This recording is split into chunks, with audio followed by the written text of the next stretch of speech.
Bonsoir à tous, ravi de vous retrouver dans Ça vous regarde. C'est un nouveau défi pour la laïcité. Je veux parler de ce débat, on va en parler longuement, ce débat à propos des femmes voilées dans l'entreprise. Débat polémique depuis que la Cour de cassation, on va tout vous expliquer, c'est du droit, a décidé de casser 2 décisions de justice concernant une femme qui avait gardé son voile au sein de la crèche Babylou. Elle avait été licenciée, elle s'est retournée vers la justice et la justice finalement lui a donné raison. Débat polémique depuis cette décision de justice. Une pétition signée dans Marianne par des hommes politiques, par des intellectuels pour défendre la laïcité, pour soutenir la crèche Babylou.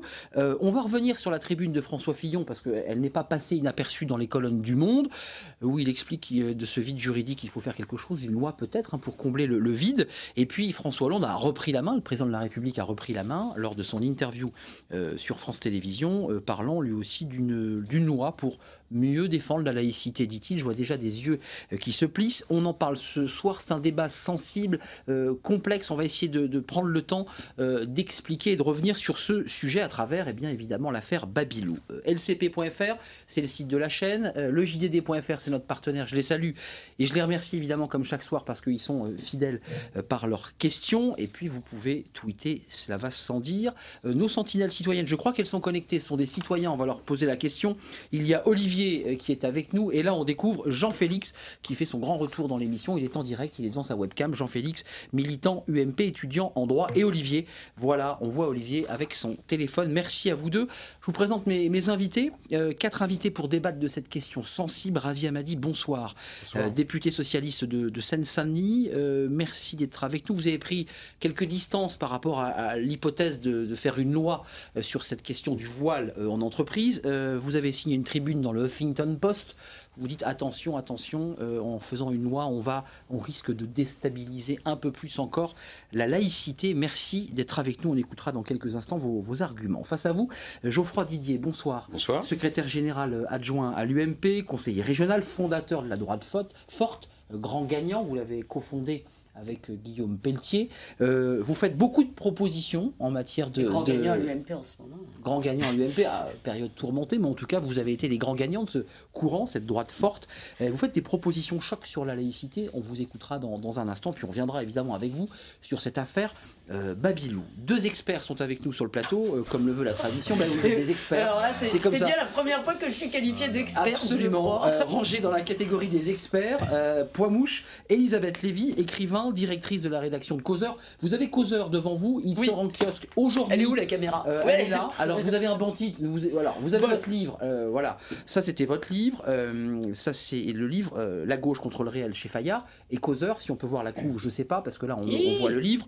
Elisabeth Lévy veut surtout la couve de Causeur parce que avec ce doigt d'honneur, elle sort, le titre sort en kiosque. Il y a une tribune, il y a un papier très important sur Babylou, évidemment, et c'est en une. Et puis il y a une tribune importante, Elisabeth Lévy, quelques autres personnes, Philippe Val entre autres, sur cette question de Babylou. Si le droit se trompe, changeons-le. C'est le titre de la tribune. Et on commentera évidemment ce papier dans quelques instants. Et puis avec nous, Hassan Ben Barek. Bonsoir. Bonsoir, président du Front des banlieues indépendants, FBI. Je ne vais pas faire d'humour, mais effectivement, quand on prend les cycles, c'est le FBI.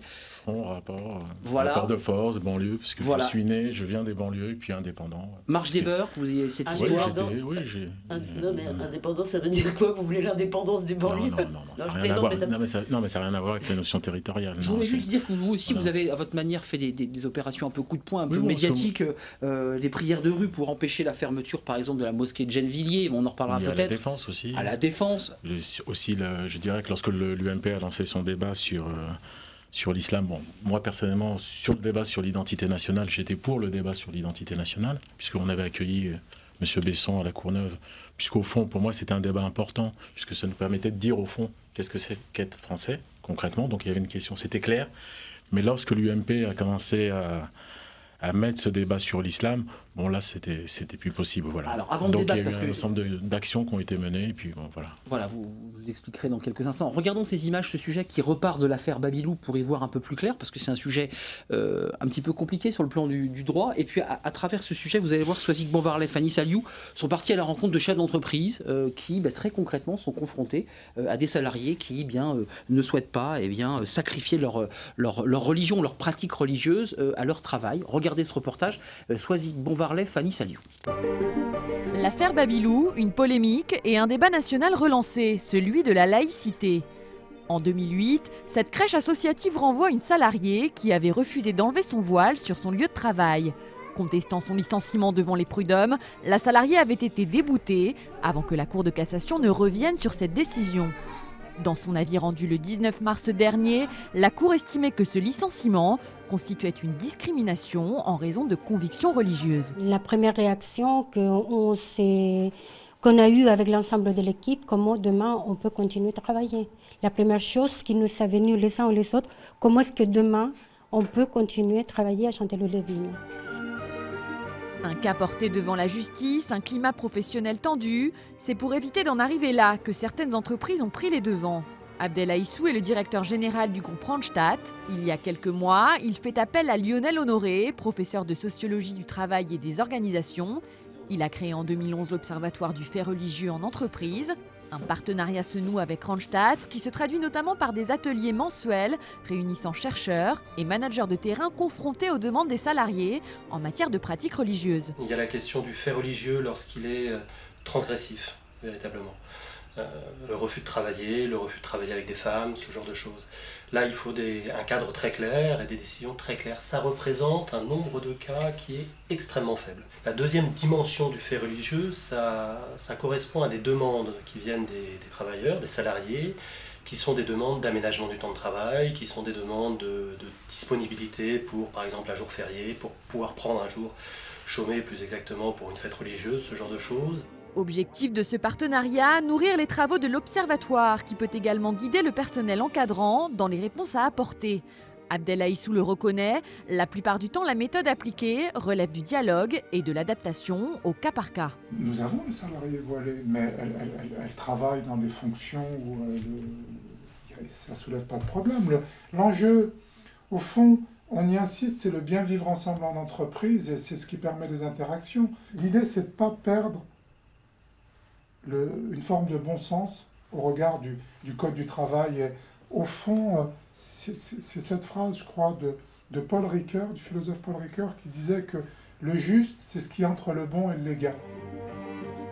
Les entreprises appellent néanmoins de leur vœu davantage de législation pour combler le flou juridique en matière de règles de laïcité dans l'entreprise.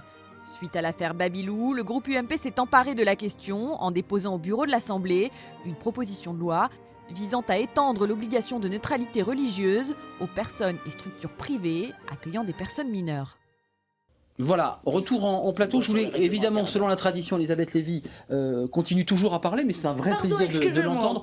Je voulais juste vous faire entendre nos sentinelles citoyennes, parce que ce sont des citoyens, évidemment ils sont inscrits sur le site d'LCP pour prendre la parole et nous faire partager leur point de vue. Jean-Félix, d'abord, dites-nous, la question qui est posée ce soir, et c'est un débat philosophique, la laïcité c'est un modèle très particulier à la France, on va bien sûr en parler, sur cette question du voile, des signes religieux en entreprise. Est-ce que vous dites très concrètement que la laïcité doit s'étendre, comme le dit François Fillon dans sa tribune, jusqu'à l'entreprise, et que donc de fait on doit interdire ces signes religieux, comme le voile dans l'affaire Babylou, dans l'entreprise, où vous dites c'est un peu plus compliqué?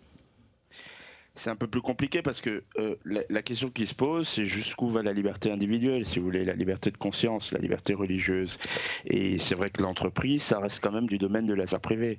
Mais je rappelle que dans la décision qui a été rendue par la Cour de cassation, pour les juristes, et je pense à Geoffroy, que je salue, qui est sur le plateau, qui connaît bien ces questions, c'est sur les lieux de travail où on a certaines dispositions du Code de travail qui s'appliquent, c'est de savoir jusqu'où il peut y avoir restriction de la liberté religieuse en lien avec les activités, à savoir ici de la crèche, mais même de l'entreprise.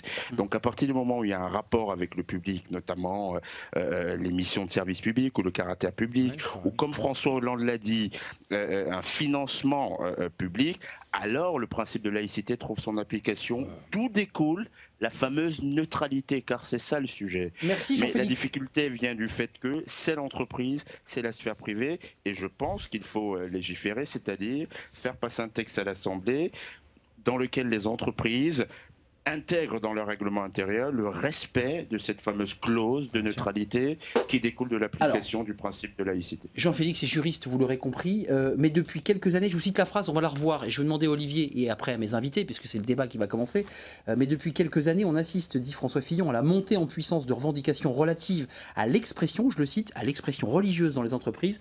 Chacun le sait, mais chacun se tait. Olivier, vous êtes plutôt à gauche, si j'ai bien compris votre inscription sur notre site. Vous dites quoi? Vous êtes d'accord avec François Fillon? Finalement, tout le monde sait, tout le monde se tait. Et je donne la parole à Olivier et Razi Hammadi va s'exprimer, puisqu'il n'est pas d'accord. Dites-nous, Olivier, on veut vous voir. Olivier, allez-y. Et Razi Hammadi. Oui, tout à fait. C'est-à-dire qu'on est dans une société qui est très individualiste. On est en pleine crise économique, sociale. Et maintenant, on a l'impression vraiment de traverser une crise politique, avec l'affaire Cahuzac, une remise en question de tous nos politiques, toute l'instance politicienne. Ce qu'il faut se rappeler, c'est quand même que la religion, c'est un amortisseur social. C'est ce qui permet en temps de crise aussi de se rattacher à une identité. Cette identité, elle a une dimension essentielle pour l'autonomie de l'individu. Olivier, je trouve ça très intéressant, mais juste une question, ou pour ou contre, vous dites on légifère ou on légifère pas, pour faire simple, on légifère pas, on laisse, il faut une sécularisation de toutes nos institutions, si vous voulez, de toutes nos institutions, écoles, tribunaux, etc. Cependant, dans la sphère privée, dans la sphère aussi donc de l'économie privée, il faut absolument laisser la liberté à chacun et à chacune dans le respect des autres et dans le propre respect de sa personne. Merci Olivier. Voilà. Merci, c'était très bien, vous allez revenir. Razi Hammadi, vous vouliez prendre la parole, vous allez la prendre tout de suite. Moi j'ai lu, non mais c'est important, j'ai lu cette petite phrase terrible. On a fait sortir Nicolas Sarkozy par la porte, il ne va pas repasser par la fenêtre avec ce débat sur la laïcité et sur la question de la laïcité dans l'entreprise. C'est un débat politique d'abord pour vous? Oui, c'est un débat d'idéologie qui cache une idéologie? D'ailleurs, je pense que ça ne sera pas le cas pour qu'il rentre par la fenêtre, puisque le président de la République a été très clair, et puis avec les parlementaires socialistes, on a des débats sur ce sujet-là, et il a parlé à la fois de nécessité de trouver le consensus pour condition sine qua non de parvenir à une loi. Et la seconde des choses, c'est que lorsque je dis ça, c'est que je pense que sur ces sujets-là, il faut aussi une rupture. Il faut une rupture avec la manière dont on a abordé ces questions-là pendant 10 ans dans ce pays. Entre le moment contradictoire. Non, attendez, vous allez voir de quoi je veux parler. C'est-à-dire que la laïcité, c'est important. Moi, je suis un grand laïc, je suis attaché à la laïcité depuis mon enfance. C'est un principe qui nous permet de vivre ensemble. Je n'oublie pas qu'il y a par ailleurs des droits et des devoirs, pas de devoirs sans droits et pas de droits sans devoirs sur la question laïque. C'est à la fois la nécessité de la neutralité, c'est ce que les anglo-saxons peuvent appeler le sécularisme, c'est le fait aussi de garantir la liberté individuelle de chacun. Elle s'arrête où? Elle commence où? Ça, on va en discuter. C'est ça la question ce soir. Mais attendez, s'il vous plaît. Et nous avons eu pendant quelques années, quand même, j'ai eu le sentiment, moi, plus que le sentiment, des millions de nos concitoyens, d'ailleurs, et pas forcément musulmans, d'ailleurs, ou de confession, ou d'origine immigrée Afrique du Nord. Tout à fait, c'est ce que j'ai dit. Pas forcément tous les musulmans non plus. J'ajoute une précision à votre point. Oui, c'est juste. Et à partir de là, j'ai eu le sentiment qu'on avait une loi en fonction du fait divers. C'est-à-dire, ah tiens, il y avait un problème de voile dans tel village de je sais pas où. On avait une conférence de presse, on va faire une loi, on va modifier la Constitution, etc. Et moi, je crois que c'est une question qui est trop importante. Qui doit tous nous rassembler pour pas dégainer la loi au rythme du fait divers et que ça nécessite réflexion. L'avis de la Cour de cassation, il s'analyse. Et ils s'analysent sérieusement. Les islamistes ont gagné une bataille. Ça, c'est une tribune dans Causeur. Voilà. Les islamistes ont gagné une bataille. J'aimerais répondre. Alors, et Geoffroy Didier, il est là aussi. Mais répondez, les islamistes ont gagné une bataille. C'est plus compliqué, nous dit Razi Hammadi. Juste quand même, monsieur a parlé, il a pu exposer son raisonnement, je vais répondre. La première chose, c'est que je suis un peu déçu que il y a eu un certain nombre d'appels, vous pouvez ne pas être d'accord. Il y a, à mon avis, dans cette affaire, deux positions, que ce soit en France ou dans le monde, si vous voulez, ou en tous les cas entre les pays démocrates et égalitaires, il y en a qui n'ont pas la même conception de la laïcité. En France même, il y en a deux. Vous devez commencer, si vous voulez, par ne pas ramener Sarkozy ou je ne sais pas quoi, quand 80% des Français demandent une loi à tort ou à raison. Je dis que les deux positions sont légitimes. Quand des intellectuels, je veux dire, honorables et considérables, se mobilisent, vous devez au moins l'entendre. Excusez-moi, vous pouvez considérer qu'Elisabeth Badinter est une imbécile ou Pascal Botter. Vous avez rabaissé. Non, mais je vous ai laissé aller jusqu'au bout. Vous n'avez rien dit, si vous voulez, qui laissait entendre que vous pouviez simplement, je veux dire, entendre et percevoir qu'il y avait un problème qui pouvait être réglé autrement et qui n'était pas Monsieur Sarkozy ou pas Sarkozy. Les Français ne sont pas des imbéciles. Non mais arrêtez, c'est pas Sarkozy qui revient. Non, alors maintenant, sur la Cour de casse et sur Babylou. Il veut parler aussi. Bien sûr, mais sur la Cour de casse et sur Babylou. La Cour de cassation, alors... en gros, il y a 25 ans, le Conseil d'État, dans l'affaire des voiles à l'école, si vous voulez, a rendu un avis chèvre et chou, comme d'hab, disant, je veux dire, il n'y a rien à faire, laissons les proviseurs se débrouiller. Lionel Jospin à l'époque de mémoire, c'est ça ? Ministre de l'Éducation nationale. Laissons les proviseurs se débrouiller. 15 ans de conflit, 15 ans de montée des tensions, une loi qui règle le problème. Les petites filles musulmanes restent à l'école, elles enlèvent le foulard à l'école, et ça se règle. C'est ce que vous souhaitez aujourd'hui pour l'entreprise. Non, pour l'entreprise, il faut être plus nuancé. Je souhaite cela pour un espace commun. Je ne crois pas qu'il puisse s'étendre à l'intégralité de l'espace privé. Je peux le déplorer. Si vous voulez, on ne va pas le mettre dans les chambres à coucher. Et je ne crois même pas qu'on puisse l'imposer dans toutes les entreprises. Je souhaite qu'il y ait un espace commun, si vous voulez, dans lequel, oui, si vous voulez, on puisse aujourd'hui, des juifs peuvent vivre qu'entre juifs, des musulmans peuvent vivre qu'entre musulmans. Et c'est dans la vérité, dans la pratique, c'est de plus en plus vrai. Il doit être possible. Les communautés, finalement. Il doit être possible, nous y avons tous contribué. Il doit être possible que des enfants, si vous voulez, qui de toute confession, même si en l'occurrence il y a beaucoup de musulmans, c'est vrai, que des enfants de toute confession soient dans un espace où c'est-à-dire la neutralité est la règle. La laïcité française n'est pas une religion de plus. Je vais vous entendre parce que sur ce point, soyons concrets, ça démarre de cette affaire de la crèche Babylou, cette salariée se retourne, la justice par la Cour de cassation lui a donné raison en quelque sorte. D'abord la Cour d'appel et les prud'hommes lui ont donné tort. Deux décisions de justice ont été cassées, la Cour de cassation. Vous dites quoi ce soir? Ça relève l'affaire Babylou de vrais problèmes dans les entreprises. Vous allez sur le terrain, il y a de vraies difficultés. Moi, je dis d'abord que c'est un débat qui mérite l'apaisement et la sérénité et qui, à mon avis, mérite aussi que nous nous inscrivions au-delà des clivages partisans. Je pense que Razia m'a dit, vous avez tort de dire Sarkozy rentre par la fenêtre quand on le sort par la porte. Non, c'est une méthode, de mon point de vue. Ce n'est pas le sujet. Pour aborder avec calme et sérénité ces sujets. Pour faire écho à ce que vous aviez dit il y a un instant, vous avez dit un fait divers, une loi. Pardon, mais c'est précisément ce qu'est en train de faire François Hollande. Un fait divers, celui de la crèche Babylou, et il décide finalement de légiférer. Donc vous n'êtes pas en accord avec le président de la République que vous soutenez. Parce que c'est le seul moyen légitime de surmonter la décision. Voilà, au-delà de ces polémiques, ce qui est intéressant effectivement dans la décision de la Cour de cassation, j'ai vu que Manuel Valls la regrettait. Je ne sais pas si c'est le rôle d'un ministre de l'Intérieur de la regretter, alors qu'il s'agit d'une autorité quand même souveraine, la plus souveraine de l'ordre judiciaire de notre pays.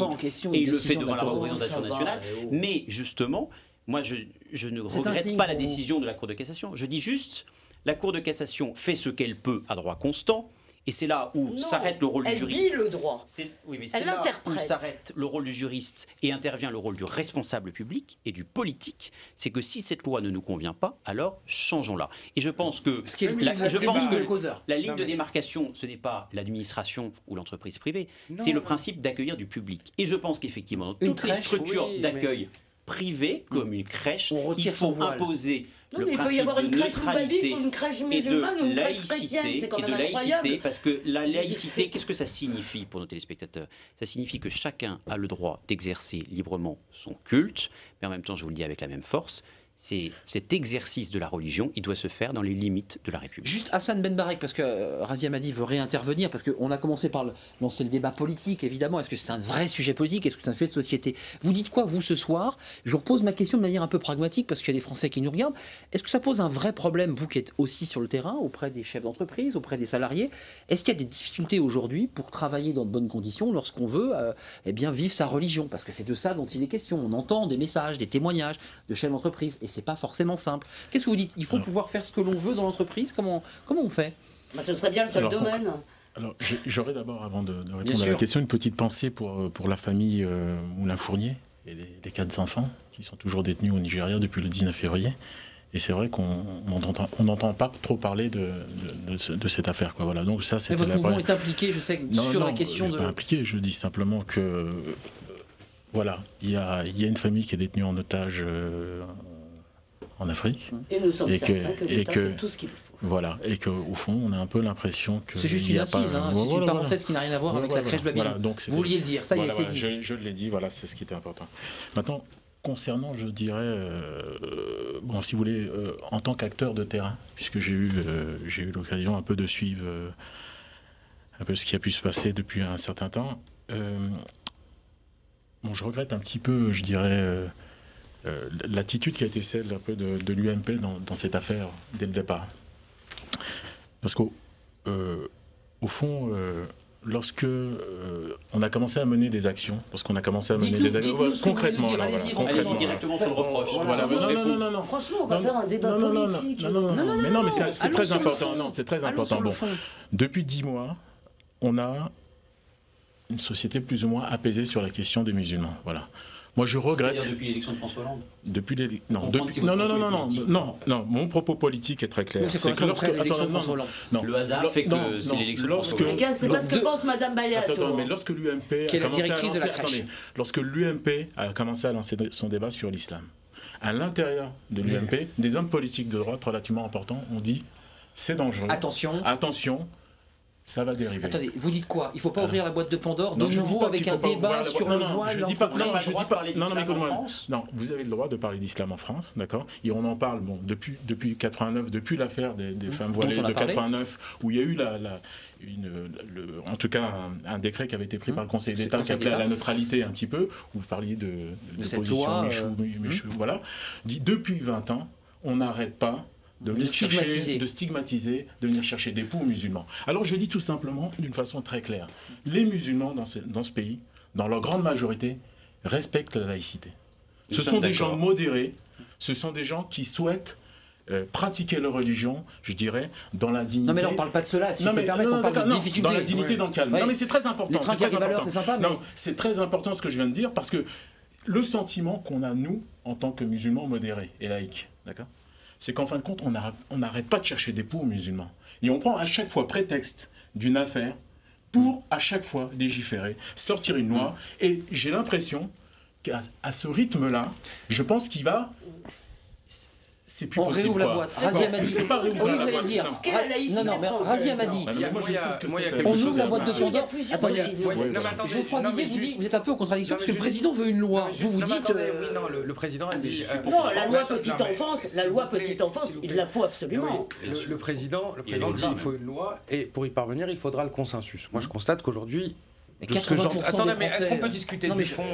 Oui, mais 80% des Français, enfin c'est pas, mais pas du tout, mais c'est pas en ces termes, mais arrêtez, c'est pas, non mais c'est pas en ces termes-là que les choses se posent. Il y a 80, enfin je veux dire, il y a 80% des Français qui considèrent que dans telle partie les élections, lorsqu'elles s'organisent, que ce soit à gauche ou à droite, elles sont mal organisées et que les gens sont pas légitimes. C'est pas pour ça qu'ils restent pas président. Non, mais 2 minutes. Est-ce qu'on peut rester sur le fond? Moi, il y a 2 choses qui me choquent d'abord. La première, c'est une vision un petit peu... coloniale. Non, pas du tout ça, c'est une vision... vous n'êtes pas d'accord, c'est pas un projet colonial. Une vision manichéenne du débat, c'est-à-dire que tout à l'heure j'entendais Elisabeth Lévy, en plus c'est très révélateur des néoconservateurs, c'est-à-dire que le monde il se divise en 2 camps. C'est-à-dire, et elle l'a dit, c'est-à-dire en même temps on pourra le revoir dans le débat. Elle dit, vous voulez pas entendre qu'il y a 2 camps, mais pourquoi il y a 2 camps? C'est marrant. Pourquoi il y a 2 positions? C'est marrant, j'ai dit il y a 2 positions. Il y a 2 positions, il y a 2 camps. Il y a 2. D'accord. Alors tout de suite, laissez-moi finir. Je vous ai écouté. Je vous ai écouté. Bon, tout de suite il y a 2 camps. C'est-à-dire tout de suite on règle les choses. Je n'ai pas dit 2 camps. Il y a 2 positions. D'un côté, donc on choisit ses intellectuels, les autres vont choisir leurs intellectuels. Ils ont signé, personne ne les a forcés. Voilà, donc il y a 2 positions, il y a 2 camps. Donc si tu choisis ton camp et qu'il est le mauvais, tu es contre moi. Tu n'as pas la même... Je trouve que c'est scandaleux. La seconde des choses, c'est que je suis contre, y compris la confessionnalisation du débat. C'est pas les musulmans contre le reste du monde ou ceux qui ne le sont pas contre les musulmans. Enfin, ou essayer de poser les choses comme ça. Troisième chose qui me semble essentielle maintenant et sur laquelle je crois qu'il faut que l'on réfléchisse sérieusement. est-ce qu'aujourd'hui, dire on va faire une loi, c'est la meilleure des façons de répondre à des situations qui pourraient être problématiques, je peux poser une question concrète, se généraliser, et dans ce cas-là, travailler sur la base du droit. Ne barrez pas, allez énerver, Là, je vais m'énerver. Alors, mais vous êtes déjà énervé depuis le début, Elisabeth Lévy. Non, là, je voulais citer une phrase de j'ai dit tout à votre tribune. Il y a, sur cette question, je parlais de position de fond, et j'ai dit 3 fois, elles sont légitimes. Je crois que tout le monde peut en témoigner. Qu'est-ce que vous faites vous passez mon propos à la moulinette, si vous voulez, de la disqualification de l'adversaire pour dire Elisabeth Lévy a dit il y a 2 camps. J'ai pris soin de dire qu'il y avait 2 positions dans la société française.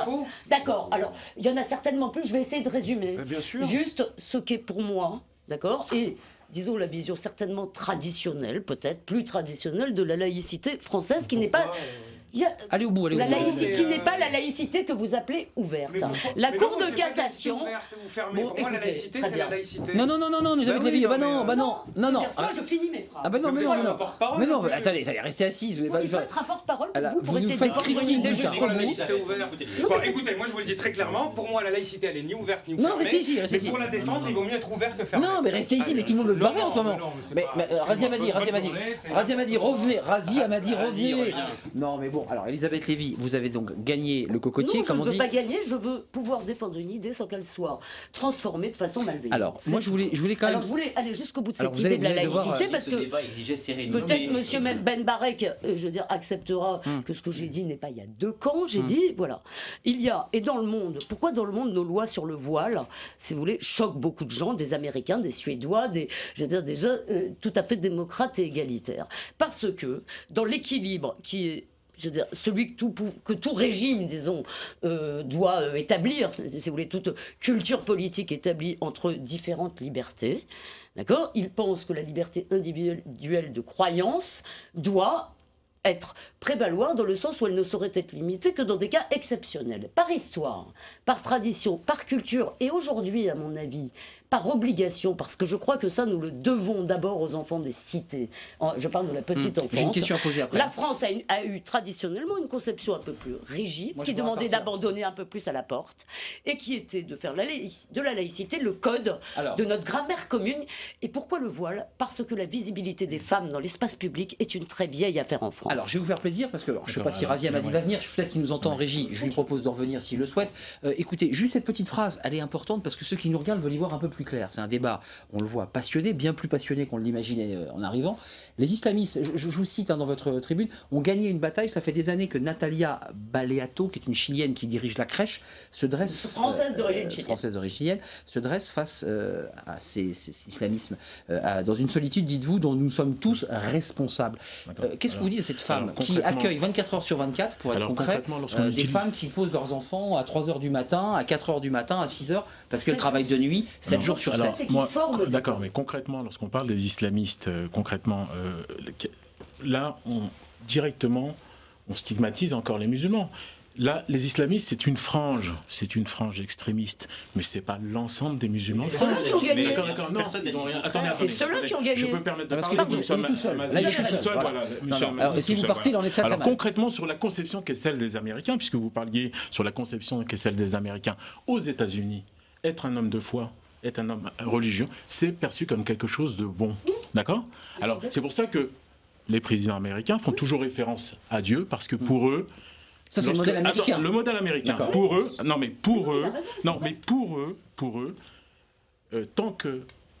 tant que Dieu sera avec l'Amérique sera forte. Donc il y a toujours une référence à Dieu pour les Américains. En France, on est à une autre histoire, une histoire très conflictuelle entre l'Église catholique et l'État.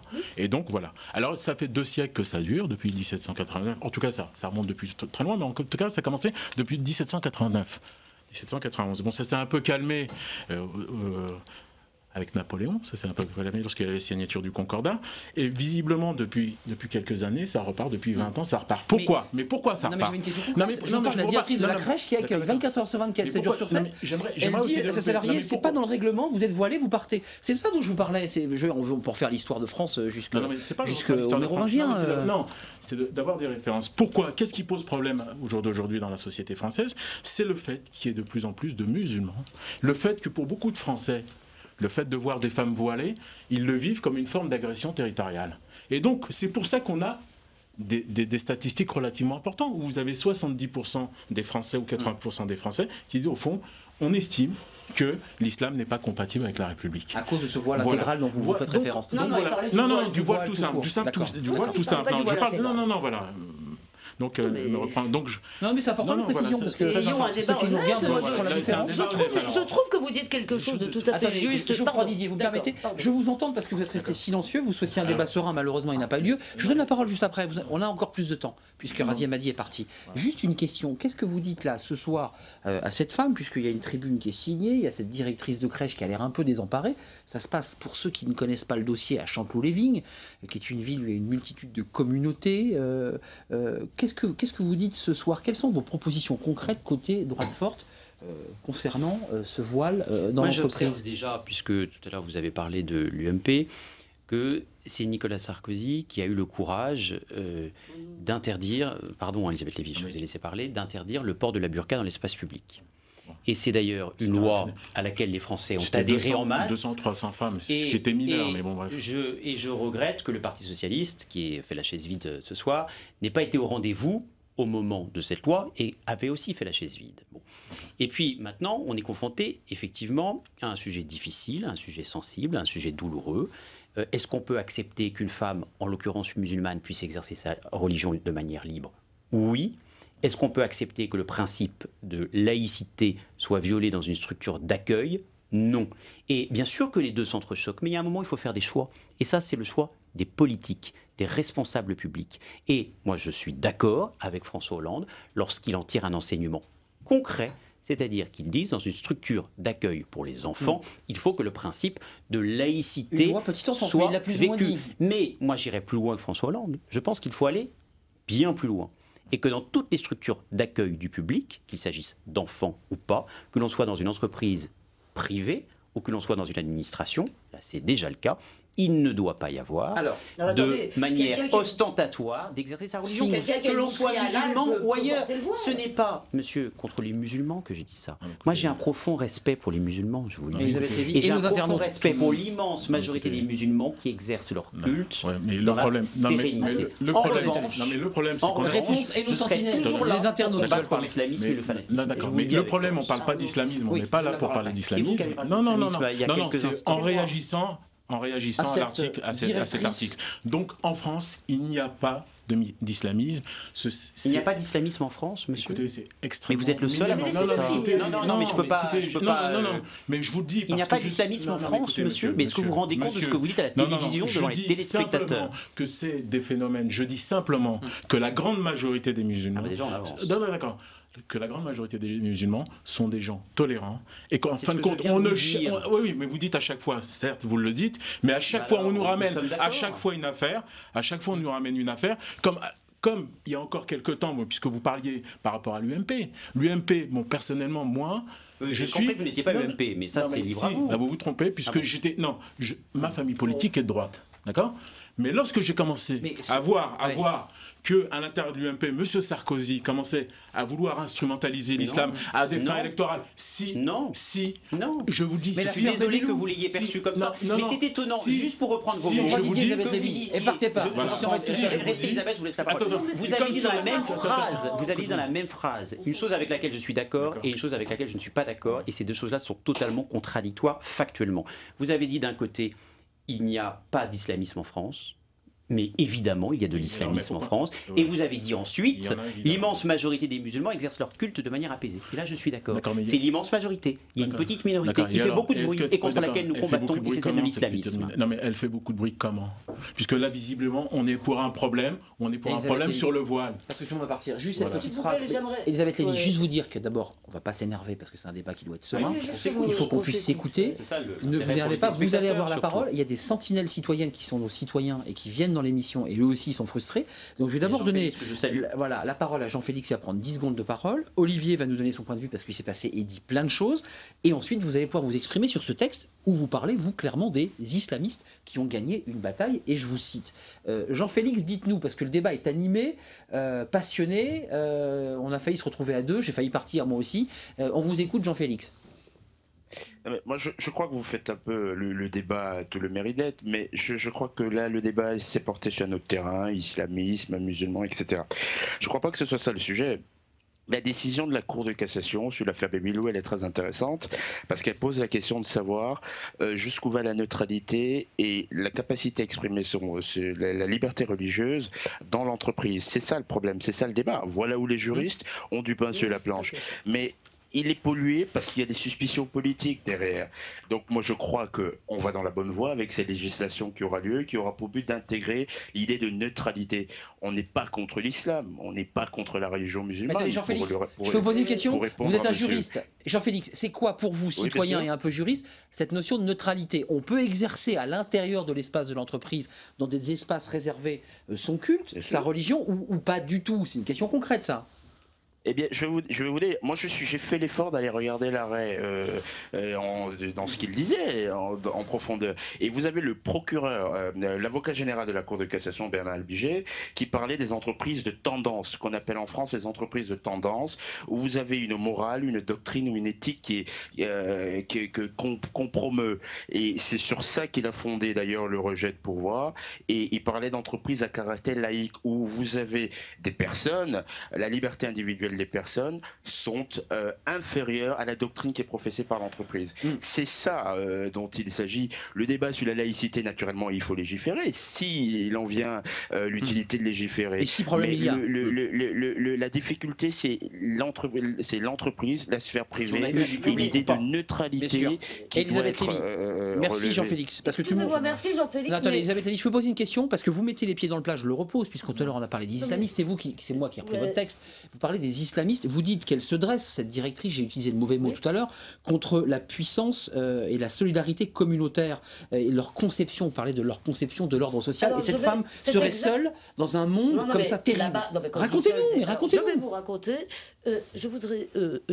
comment dire, juste dire, si vous voulez, que la Cour, juste pour sur ce qui a été dit à Jean-Félix, la Cour de cassation, c'est comme les banquiers, ils créent de la monnaie. La Cour de cassation, elle ne se contente pas de dire un droit préexistant, si vous voulez, parce que elle est aussi dans le monde, elle interprète. Et dans son interprétation, elle fait prévaloir cette liberté de religion. Moi, je crois qu'il est absolument impossible et peut-être même pas souhaitable de dire dans toutes les entreprises, partout, et si vous avez une boucherie halal, les dames, elles n'ont pas le droit de venir voiler, c'est idiot. Je veux dire, ne soyons pas...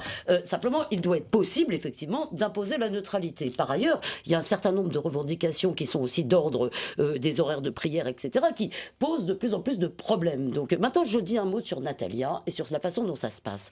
Quand cette dame a été licenciée, si vous voulez... Alors, ce ne sont pas des groupes organisés, il y a une pression dans le quartier.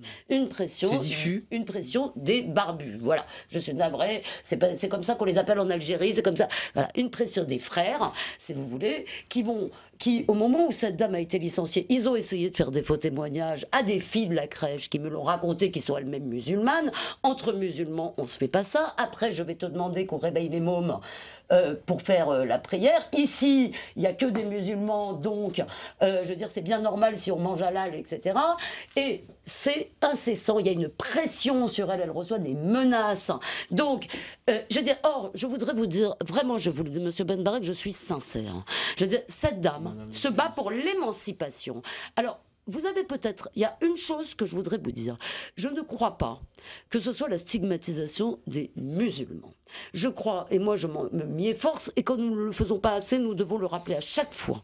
Nous avons le droit de refuser certaines pratiques, certains comportements. Nous ne devons jamais confondre une critique de certaines expressions de l'islam, qui est légitime, avec le rejet des musulmans. Donc je m'adresse moi là à tous les musulmans, qu'ils soient islamistes ou pas. Je veux dire, le rejet des personnes ne doit pas... Mais vous devez admettre que si les Français sont inquiets, c'est car ils voient le pacte laïque. Je veux dire, s'il y avait 3 millions de Loubavitch en France, je vous dirais tout de suite, je serais en train de me battre contre eux. Voilà. Réponse à ça, juste Benbarek et Olivier, notre sentinelle. Non mais je voudrais entendre sa réponse. Non mais concrètement, voilà. C'est concret ce qu'on entend là, il faut une réponse concrète. Non mais concrète, mais l'impact depuis quelques années, depuis 2 ans, sur toutes ces affaires qui sortent en direction des musulmans, fait que pour la majorité des musulmans, en France, on se sent agressé. Mais nous ne les avons pas inventées, ces affaires. Mais d'accord. Mais non, mais si vous voulez, vous éclairez sur des affaires... Non, mais voilà, non, mais vous éclairer sur une affaire. Il y a des problèmes un peu partout. C'est comme, bon, moi je suis intervenu personnellement sur une commune qui était celle de Puteaux, La Défense, où les musulmans depuis 2-3 ans souhaitaient avoir une mosquée, et il a fallu à un moment faire des prières de rue de façon à débloquer les situations, alors que le ministre de l'Intérieur, M. Guéant, à l'époque, disait qu'au fond, il faut que les musulmans aient des lieux de culte et qu'on va favoriser la création de lieux de culte, et en même temps, on fermait des mosquées. Donc, si vous voulez, il y a le grand sentiment de beaucoup de musulmans au jour d'aujourd'hui, c'est de se dire, au fond, il y a des politiques de discrimination en direction de ces musulmans, et moi, j'ai bien peur que si ça continue, qu'il y ait une forme de radicalité qui s'installe. Voilà, c'est ma crainte. Une question d'une phrase à monsieur. Une question d'une phrase à monsieur. Que pensez-vous quand je vous dis que... Non, mais quand je vous dis que dans certaines cités, dans certains endroits où les musulmans sont majoritaires, où il est très difficile d'abord pour les non-musulmans d'y vivre, et pour les musulmans qui auraient envie,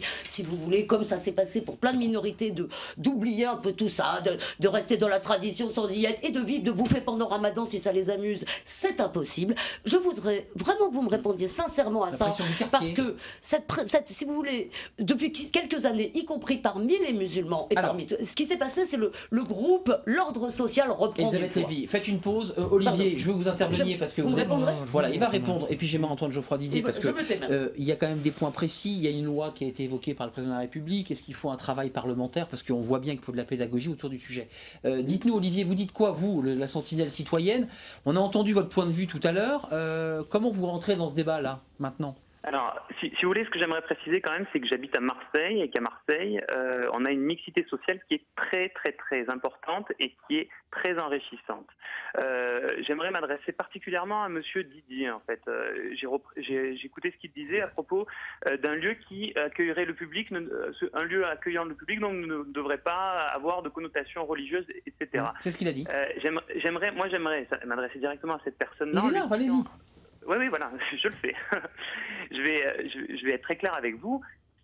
Vous avez peur de quoi, en vérité? Vous avez peur que sous le voile d'une personne se cache un fusil d'assaut, etc.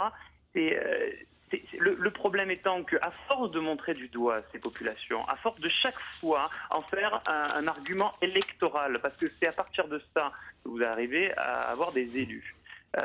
Chaque fois en utilisant ça, au lieu de vous intéresser à une question qui est très importante comme... par exemple, on va dire l'insécurité, comme au lieu de vous intéresser aussi à l'urbanisme, parce que s'il y a de l'insécurité, c'est parce qu'il y a des ghettos. À Marseille, on est les premiers victimes de ça. Il y a 2 arrondissements qui ont été totalement isolés. Il peut répondre ou pas, Geoffroy Didier? Et on a bien entendu votre point de vue, on a bien entendu le débat qui revient sur le politique.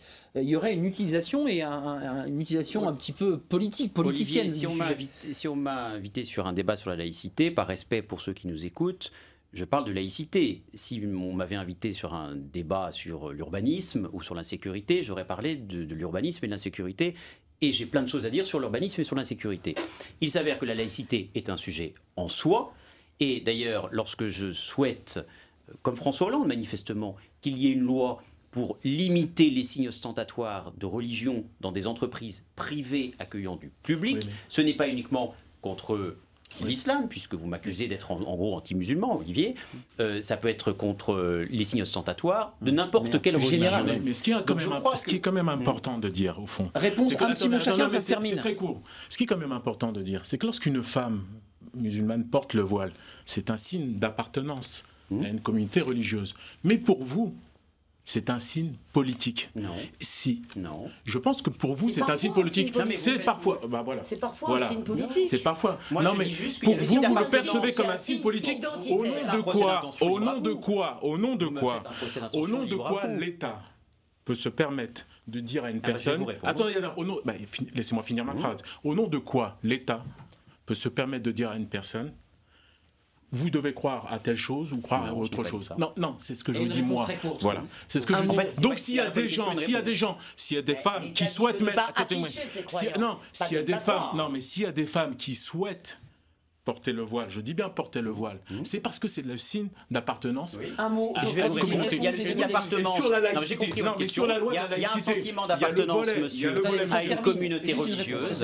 Et il y a un sentiment d'appartenance à une communauté religieuse. Et il y a un mot que vous avez un peu oublié ce soir, c'est le sentiment d'appartenance au pacte républicain. Et le pacte républicain, monsieur, le pacte républicain, monsieur, il exige aussi un principe de laïcité. Et ce soir, vous n'avez pas défini ce que la laïcité signifie pour vous. Pour moi, vous nous avez défini votre manière de vivre, votre religion, libre à vous. Moi, je suis aussi là comme responsable public parce que vous êtes expert. Je suis là aussi pour vous dire comment, d'après moi, l'État doit vivre le pacte républicain et trop souvent est oublié ce pacte républicain. Moi je pense qu'il n'y a pas de transgression du pacte républicain et la majorité des musulmans dans ce pays. Comme vous le faites, effectivement, je pense que vous devriez faire plus de pédagogie aussi au sein de la communauté musulmane. D'habitude je dis merci à vous 4, là je vais dire merci à vous 3 puisque nous avons perdu un invité en route, on est 4. Je vous remercie aussi. Je voulais remercier Hassan Ben Barek d'être venu débattre, d'avoir été très facile isolé, vous avez bien défendu vos arguments. Mais en même temps, merci d'être venu, c'est terminé. Je ne suis pas représentant de l'ensemble des musulmans. Je veux dire, je suis un militant, si vous voulez. Merci. Associatif. Je regrette que vous n'ayez pas eu le temps de répondre à mes questions. Je suis un militant de la République. Merci Geoffroy Didier, merci Isabelle Lévy. Juste dire que Causeur sort en kiosque aujourd'hui avec ce doigt d'honneur et il y a un édito et un papier sur Babylou pour ceux qui voudraient se faire une opinion sur ce dossier. Merci à Hassan Ben Barek, président du Front des banlieues indépendants. Merci à tous ceux qui nous ont suivis. Évidemment, le débat ne fait que commencer, on vient de le voir sur le plateau, à suivre évidemment peut-être une mission parlementaire, un débat en tout cas apaisé ou pas ici à l'Assemblée. Merci à Olivier et merci à notre autre sentinelle citoyenne. Bonne soirée, on se retrouve lundi pour de nouvelles aventures. Jean-Félix, je vous oubliais, merci. À très bientôt, bonne soirée à vous.